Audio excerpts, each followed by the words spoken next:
From philosophers and historians to poets and scientists alike, love has captured our imagination and curiosity for centuries. Many have experienced the rush of falling in love for the first time, or the deep feelings of love for your children, family, and friends. But what is love from a biological perspective? No doubt it's intertwined with the evolutionary survival of our species. After all, you come from an unbroken line of organisms reproducing, from the very first microbe that split in two to your ancestors who have all successfully mated since the dawn of time. Sadly, if you fail to have children, this perfect streak comes to a halt. But while we're driven to reproduce, we're also driven to make sure our offspring survive. Though we often associate love with the heart, the true magic can be seen inside the brain. It may not be entirely surprising to find out that the brain of somebody in love looks awfully similar to one on cocaine. Cocaine acts on the pleasure centers in the brain by lowering the threshold at which they fire. This means that you feel really good a lot easier. We see the same thing in the brains of those in love, but it's not just the cocaine or the love that makes you feel good. It's the fact that anything you experience will now more easily set off pleasure centers and make you feel good. Because of this, you not only fall in love with the person, but begin to build a romanticized view of the world around you.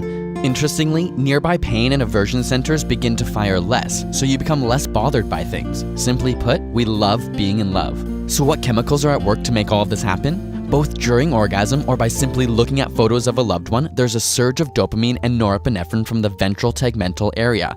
This not only triggers sexual arousal and your racing heart, but gives you the motivation, craving, and desire to be with a person more and more. You see, romantic love is not simply an emotion, it's a drive from the motor of the mind, and this motor brings about intense energy, focused attention, and elation. The pleasure centers are part of the brain's reward system, the mesolimbic dopamine system. If you stimulate this region while learning becomes much easier because it's pleasurable and perceived as a reward. We also see a surge in the neuromodulator oxytocin from the nucleus accumbens, sometimes called the commitment neuromodulator because in mammals it helps to reinforce bonding or attachment. When prairie voles are injected with either oxytocin or vasopressin, they'll instantly find a mate to pair bond with. Finally, studies have shown that people in love have low levels of serotonin, which is similar to people with obsessive-compulsive disorder. This is likely the cause of our obsession and infatuation during early love. Amazingly, these areas associated with intense romantic love can remain active for decades. And while there are many other physiological and psychological components that add to the mix, the truth is, science still knows very little about exactly why or how love works. And yet somehow, we all seem to know it when we feel it. Got a burning question you want answered?